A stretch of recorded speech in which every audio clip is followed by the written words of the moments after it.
Welcome back to the #1 home improvement YouTube channel in the entire world. Ladies and gentlemen, today is all about electricity. Mostly old electricity. Today's video, it's just filled with information. It's action-packed. We're going to go over the tools that I use. We're even going to talk a little bit about the guidelines for kitchens. Part I'm excited about, a viewer submitted question. It's awesome that it just came in this morning. So a little later on, I'm going to go over their question. I got a nice picture that they sent me. Also, there's going to be some bonus footage at the end. You're not going to want to miss it. If you follow me on Instagram, it was my last Instagram post that we will be talking about in the bonus footage. So with that, I'm going to turn it over to Handyman from the past, back at that kitchen. Here are just a few key points. Garbage disposal gets its own circuit. Dishwasher, which is being relocated to here, gets its own circuit. Two small appliance circuits. What is a small appliance circuit? Those are the outlets that go on your countertop. You can't be anywhere on a usable countertop that is more than 2 feet away from an outlet. So if you have a coffee maker and you have a 2-foot cord, anywhere in this kitchen you can plug it in. If you have a run without an interruption, like a cooktop or a sink, no more than 4 feet. Even the tiniest countertop space. So over here, there's going to be a little countertop space that has to be tied into one of the two small appliance circuits. The dishwasher and garbage disposal cannot be tied into any of your small appliance circuits. Here's an interesting one. There is no minimum spacing from the sink to an outlet. There's a maximum spacing. You can't go further than 2 feet away from your sink for your first outlet. I'm just going to give you a quick rundown. This here is going to get a 14-2. It's actually going to tie into this lighting circuit here. This is going to control one switch for under cabinet lighting and one switch for a light that's going in here in the future. Right here we'll have a garbage disposal switch that goes down to that outlet. We're going to be half of this outlet is going to be switched. The other half of this outlet is going to get its dedicated circuit to the dishwasher. This is going to be an outlet. The other half of this 2-gang box is going to be an outlet. This is an outlet, that's an outlet, and that's an outlet. And we also have an outlet that's going down there for the cooktop. A lot of times when I go into a house to put in a backsplash, the customers do not like how many outlets are in the backsplash area. They always ask, can you just cover them up? Just like take them out and push them in there and just backsplash over them. We don't use that one. I always look at it as, if I'm going to sell the house, there's going to be a home inspection. And if they come in and they say, wait a minute, we got a big gap here in the wall. Why of outlets? There should be one every 4 feet or within 2 feet of every usable countertop surface. That might raise a red flag to the potential buyer. A 36-inch 6-burner gas cooktop goes here. So this is not a usable countertop surface. It has to be at least 11 inches wide and 24 inches deep to be called a countertop surface in the kitchen. Got questions? Put them down below. I'm going to show you how this goes.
So what am I doing? You see me going down, going up, going down, going up. Got a little diagram here. This is going to help answer your questions, and we're going to use this diagram a little later to help answer that viewer submitted question. So here is a diagram. This is the wall.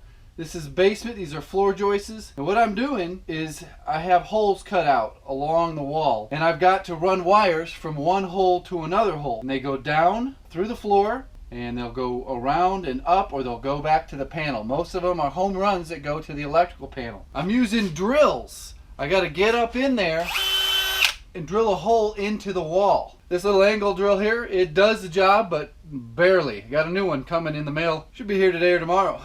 This is a auger bit. This is a spade bit. This one is a fancy spade bit, if you can see what that looks like. It's got the threaded tip that pulls it through.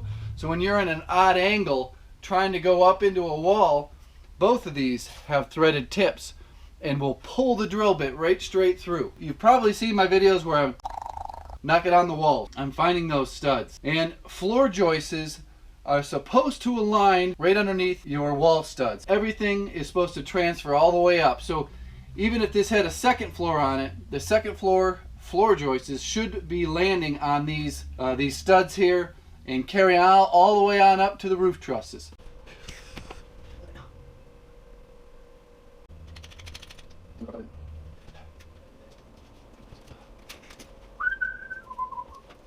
Faster. I'm not here.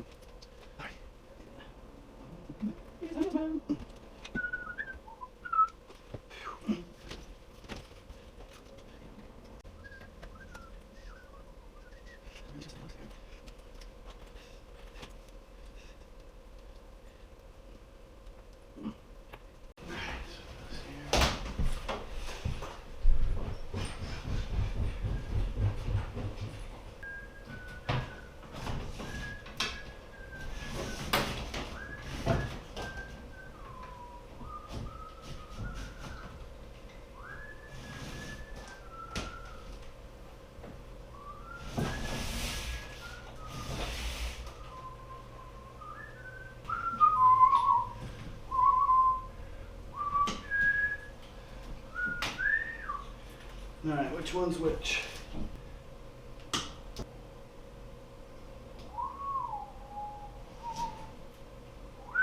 Don't have much to work with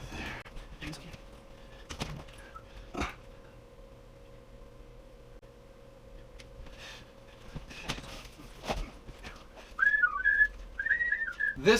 This little tool here, it's not very little.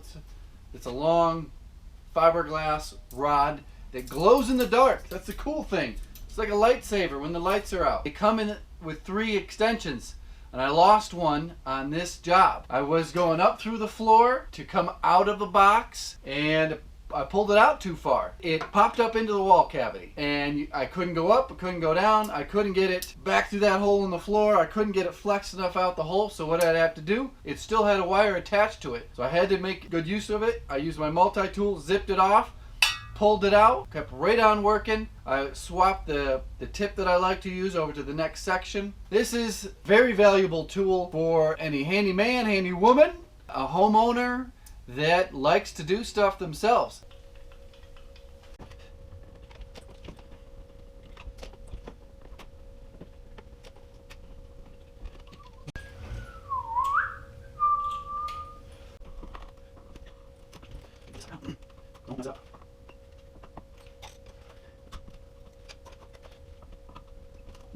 Ooh, I got really lucky. I lost that. Hopefully I lose that one.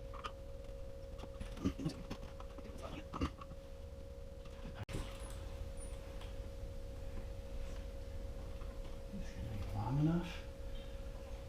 I think I'm going to put an extension in. Yeah.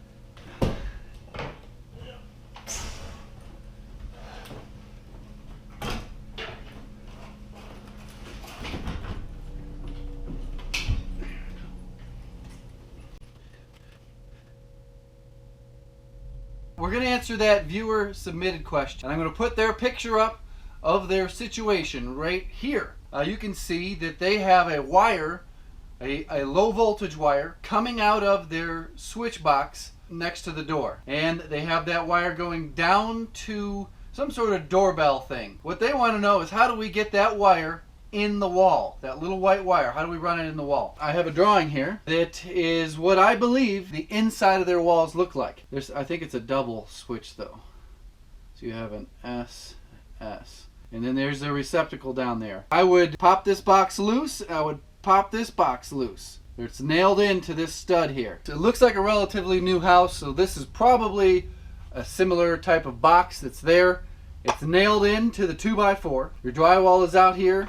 What you need to do is take your multi-tool with a metal cutting blade, or even a hacksaw. Just take a hacksaw blade, stick it in between the drywall and the box, and you gotta be careful you don't cut the wires. And you can pry this loose a little bit with a screwdriver, and what you do is you cut those nails. Keep in mind you're going to have wires coming out the back. They're going to be stapled about here and about here. The idea is to get some flexibility in this box so that you can put your glow stick down into the wall cavity. Keep in mind, this is an exterior wall. There will be insulation. So this tip here is meant to punch down through insulation. You stuff it down in the wall, it runs down. So you're putting it between the drywall and the side of the box. Your rod's coming all the way down to there. Now you're gonna have to be able to take this bottom outlet out. Now that you're down at the lower box, you do the same thing. You cut these nails loose. You're gonna have to disconnect the wires. Yes, so go to your breaker, find the circuit that this is on, turn that breaker off. Pull the wires out, there's a receptacle there, and take a picture with your phone so you know exactly how it goes back together. Pop the receptacle off, take the wire nuts off. This should come straight out of the wall. Set that aside, you can reuse it. Reach in the wall, grab that rod, pull it out, and then you can hook your low voltage wire on it and go all the way up. How do you put this all back together? It's just reverse order. The wires get fed back into these little knockout holes, goes back into the wall. You pull the wires out, you get them all made up, just like the picture that you took. How the heck do you reattach the box if you cut the nails loose? Good question. So you've got the box pushed back into the hole. It's nice and flush with the drywall. You take a screw with your screw gun and diagonally you screw through the box into the wood to secure the box to the 2x4. Simple as that. So this may seem like a big job, but it would take me about 5 to 7 minutes to do this entire little project that I've been talking about. Whole fishing of the wire, cutting the nails, pulling the box out, fishing down, pulling back up. It is way more simple than it looks like. If you don't feel comfortable, don't do it. You got to use your head. What do you think, Polly? This upper switch here, if you can't get your rod down the hole, you'll have to do the same thing. Pull the switches out, take a picture of it, see how it's all made up, and make sure the power's off. Pull your 2-gang box out. You'll have a large hole to stick your glow stick in. This will go right down that hole, no problem.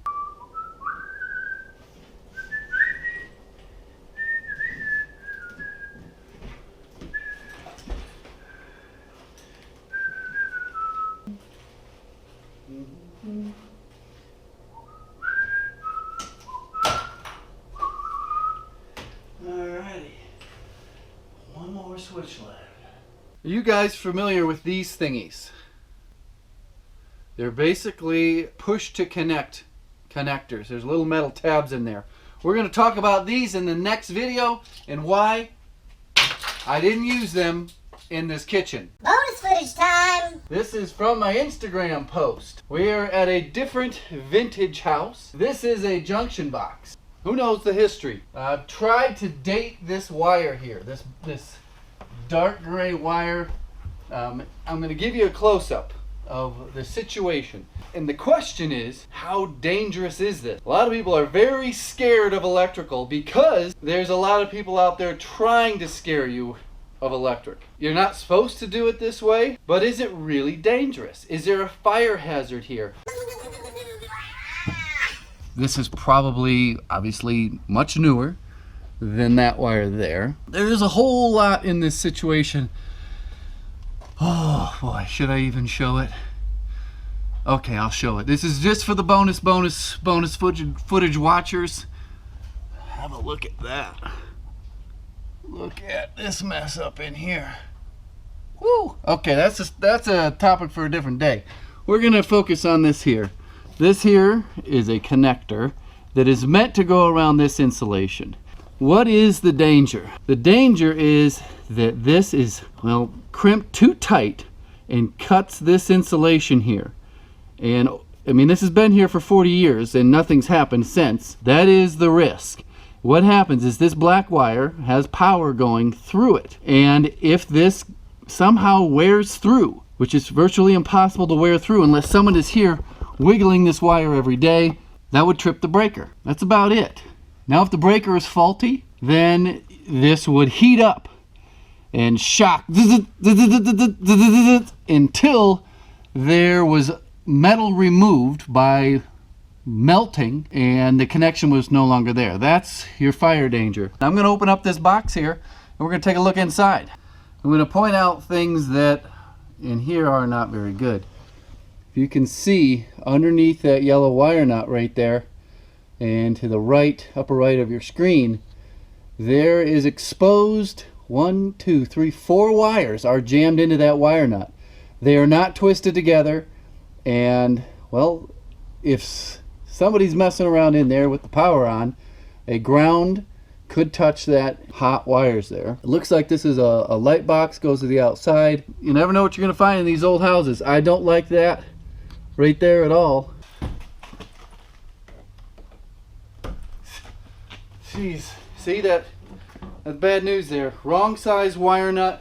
There are 2 that are twisted. When I see something, I'm going to tell you. I'm not going to dramatize things just to get views or to scare you. Obviously this isn't ideal. I don't think this is a situation that's going to burn the house down.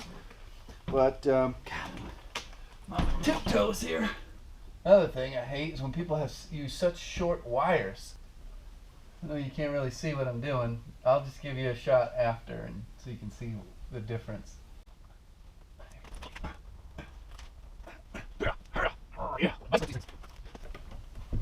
There's no way that wire nut's coming off.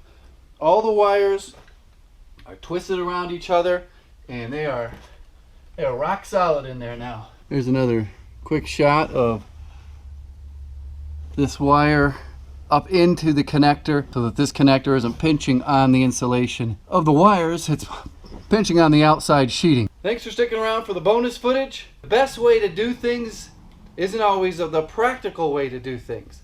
So in this situation, there wasn't enough slack to staple this to the stud. This isn't fastened. There's so many things that you could do, but it's just not practical. In fact, tearing this entire house down is probably the only way you're going to bring everything up to 100% modern day, 2 days code. And that is just not something that's practical. To the code police out there, you got to understand there's reality. There's a real world out there that we live in. And we're not just finding electrical code on the internet and copying and pasting it into YouTube comments. Thanks for watching. Goodbye.